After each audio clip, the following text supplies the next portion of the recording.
à toutes et à tous pour suivre ce journal. La 26e réunion ordinaire des ministres provinciaux a eu lieu ce week-end. Suivez les comptes rendus faits ici par le ministre provincial des Transports et Voies de Communication et Médias, Swedi Basila.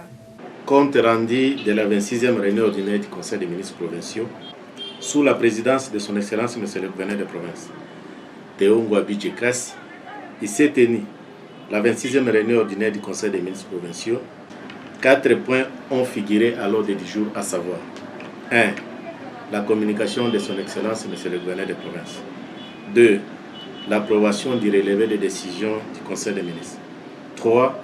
L'examen et l'adoption des dossiers. 4. Les points d'information. 1.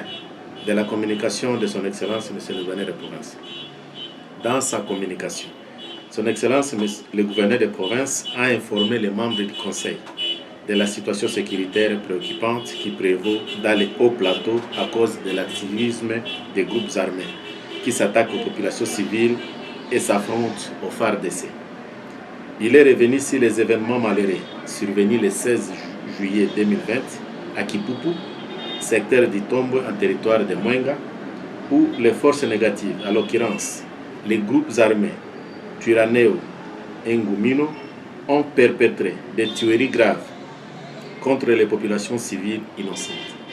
Le bilan provisoire de ces massacres fait état d'une dizaine de morts, de plusieurs villages incendiés, des biens pillés et beaucoup d'autres actes criminels. Son Excellence, M. le gouverneur de province, a réitéré ses condoléances les plus attristes aux familles éplorées et a annoncé l'envoi dès ce samedi 25 juillet 2020 d'une délégation composée du ministre de l'Intérieur, de 2 députés provinciaux et des délégués de la MONUSCO pour s'enquérir de la situation et lui présenter les bilans définitifs pour des décisions idoines et appropriées. Son Excellence, M. le gouverneur de province, réitère son exhortation aux communautés d'œuvrer pour la cohabitation pacifique et privilégier le dialogue comme mode de règlement des conflits. Par ailleurs, le chef de l'exécutif provincial a souligné que toutes les autorités, tant au niveau national que provincial, sont déterminées à pourchasser et à éradiquer ces forces négatives qui endeuillent la population. Abordant la situation du Covid-19, son Excellence M. le gouverneur de province a rappelé qu'après la levée de l'état d'urgence par son Excellence M. le Président de la République, chef de l'État, les mesures barrières doivent rester de stricte application pour éviter les nouvelles contaminations dans la province, avec toutes les conséquences que cela entraînerait au moment où nous sommes dans la bonne voie dans la lutte contre cette pandémie. Il s'agit notamment du port obligatoire de cache-nez en public, des laves systématiques des mains avec du savon ou du gel hydroalcoolique et de la distanciation.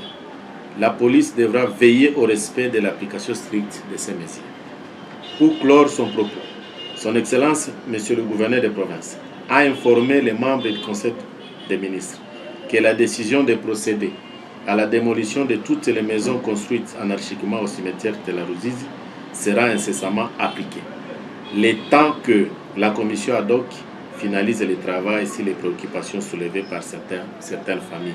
Cependant, l'autorité provinciale rassure que cette décision est irréversible, car la lutte contre la spoliation et les constructions anarchiques demeure son cheval de bataille. 2. De l'approbation du relevé des décisions.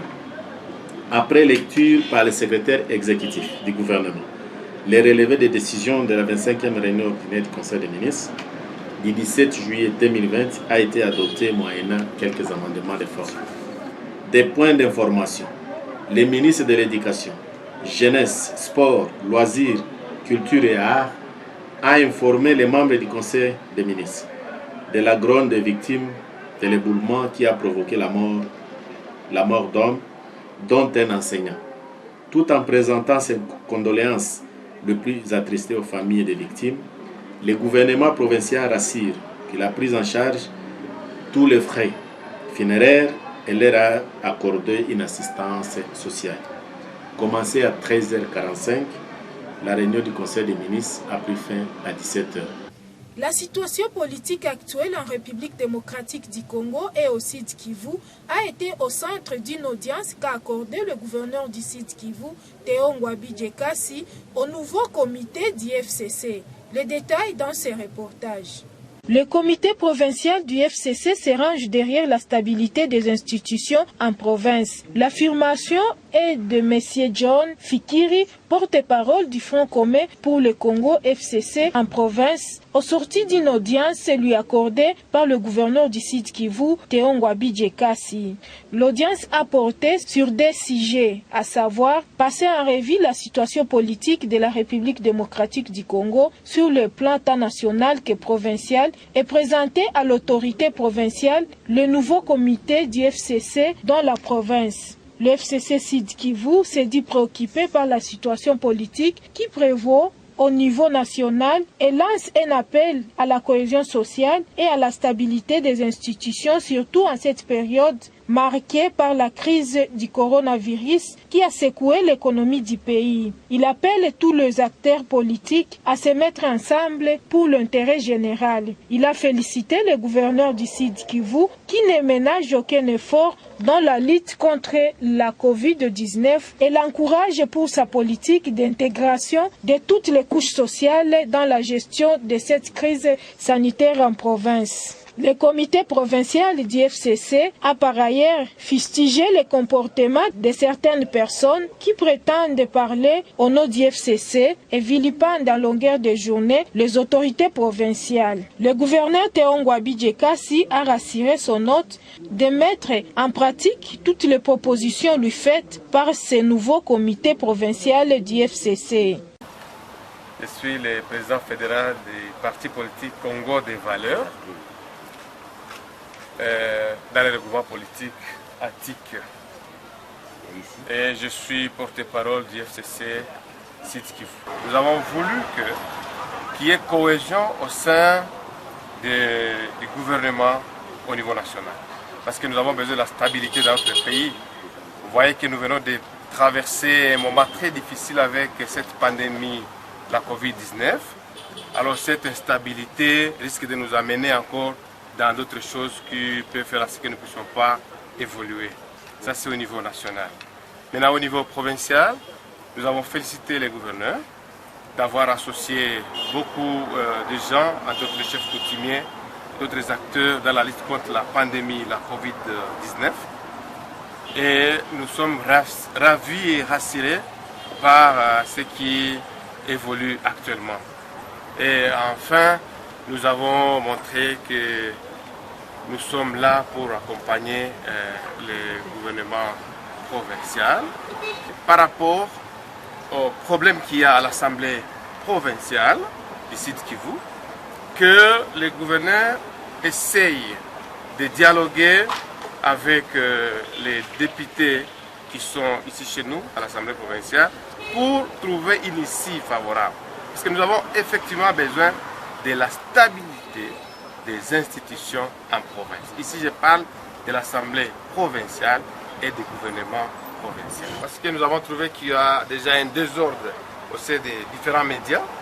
Et désormais, celui qui n'est pas attitré, donc celui qui n'est pas repris dans notre structure, ne pourra plus jamais parler du FCC.